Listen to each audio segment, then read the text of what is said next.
Hello बच्चों, welcome to the next lecture. इस lecture में हम एक नया टॉपिक स्टार्ट करेंगे जिसका नाम है असाइनमेंट प्रॉब्लम। तो असाइनमेंट प्रॉब्लम ट्रांसपोर्टेशन प्रॉब्लम का ही एक स्पेशल केस होता है जिसके अंदर कुछ कंडीशन होती हैं। जैसे मान लीजिए एक एग्जांपल लेते हैं, उससे आपको समझाते हैं। जैसे कुछ आपको एक असाइनमेंट प्रॉब्लम दे रखी है, वहां पर आपके पास 3 जॉब है ए बी सी और 3 मशीन है। कंडीशन ये है कि जॉब जो ए जॉब है वो किसी एक मशीन पर ही हो सकती है, या तो पी पर कर लीजिए उसको, या क्यू पर, या आर पर। उसी तरीके से मशीन की ये कंडीशन है कि मशीन आपकी या तो ए जॉब कर सकती है, या बी जॉब, या सी जॉब। दैट मीन्स सभी की डिमांड और सप्लाई क्या है, वन वन वन। ठीक है, तो आपको समझ में आ गया होगा पहला डिफरेंस क्या है असाइनमेंट और ट्रांसपोर्टेशन में। असाइनमेंट के अंदर सप्लाई और डिमांड हमेशा वन होती है। दैट मीन्स मशीन जो पी है वो एक ही जॉब कर सकती है, उसी तरीके से जो जॉब ए है वो एक ही मशीन पर हो सकता है। ठीक है, तो यहाँ पर सप्लाई और डिमांड ऑलवेज क्या होती है, यूनिटी होती है, और ये हमेशा बैलेंस रहती है। तो ये आपको दिख रहा होगा 3x3 की मैट्रिक्स है। इसका मतलब ये हम इसमें नंबर ऑफ रोज और नंबर ऑफ कॉलम्स हमेशा बराबर होते हैं, m=n होता है। नेक्स्ट, अब इस क्वेश्चन को देखते हैं। देखिए, तो आपको दो कंडीशन समझ में आ गई होंगी। सबसे पहले फर्स्ट क्या हो गई, डिफरेंस क्या है यहाँ पर, क्या है, number of rows always equal to number of columns. ठीक है, number of rows equal to number of columns. Next, demand demand equal to supply equal to one. सभी की डिमांड और सप्लाई क्या होगी, वन। ठीक है, डिमांड और सप्लाई वन। नेक्स्ट, थर्ड, देखिए वहां पर जब हम ट्रांसपोर्टेशन प्रॉब्लम कर रहे थे तो वहां पर जॉब्स की जगह पर क्या होता था, ध्यान दीजिए, जॉब्स की जगह पर हम क्या यूज करते थे और मशीन की जगह पर क्या करते थे ट्रांसपोर्टेशन में। यहां पर हुआ करते थे सोर्स, यहां पर क्या होते थे, सोर्स, या यहां पर क्या होते थे, डेस्टिनेशंस, यहां पर क्या होता था, डेस्टिनेशंस। तो आप इस तरीके से बोल सकते हो, असाइनमेंट में सोर्स की जगह पर जॉब्स हम देखते हैं और डेस्टिनेशन की जगह पर मशीन हम लेते हैं। ठीक है, नेक्स्ट,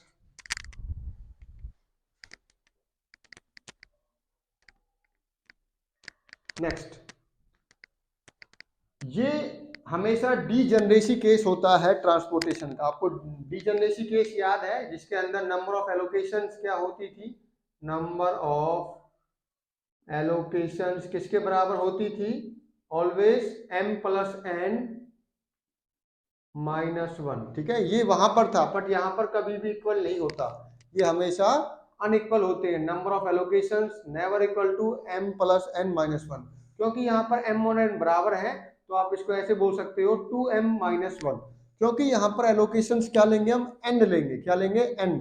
जितनी मैट्रिक्स का ऑर्डर है उतना ही नंबर ऑफ एलोकेशंस लेंगे। जैसे यहाँ पर 3x3 का है, तो इसमें एलोकेशंस कितने होंगे, 3 हम लेंगे। जब इसका सॉल्यूशन हम करेंगे तो इसमें नंबर ऑफ एलोकेशंस कितने दिखेंगे आपको, 3। ठीक है, दैट मीन्स आप इसको ऐसे बोल सकते हो, इस केस में number of allocations equal to order of matrix, order of matrix. ठीक है, ऑर्डर ऑफ मैट्रिक्स। अब आते हैं कुछ एग्जाम्पल से, आपको समझाते हैं कि कहाँ कहाँ पर यूज करते हैं। मान लीजिए आपके पास कुछ सेल्समैन हैं, उन सेल्समैन को आपको डिफरेंट डिफरेंट लोकेशन में असाइन करना है। कि आपके पास मान लीजिए आपको कोई दिल्ली भेजना है, कोई गुरुग्राम भेजना है, कोई फरीदाबाद भेजना है, कोई पलवल भेजना है। तो आपके पास जितने भी सेल्समैन हैं उनको एलोकेट करना होगा। ठीक है, उनको क्या करना पड़ेगा, आपको असाइन करना पड़ेगा डिफरेंट डिफरेंट लोकेशन पे। तो और एग्जांपल लेते हैं, मान लीजिए आपके पास कोई रिसर्च की प्रॉब्लम है, वो आपको किसी रिसर्च टीम को देनी है। तो आपको देखना होगा, एक रिसर्च प्रॉब्लम एक टीम को ही दे सकते हो। ठीक है, तो एक रिसर्च की प्रॉब्लम आप कौन सी टीम को देखो, कौन सी टीम को असाइन करोगे जिससे कि आपको जल्दी सॉल्यूशन मिले। उसी तरीके से मान लीजिए आपके पास कोई ड्राइवर और कोई गाड़ी है।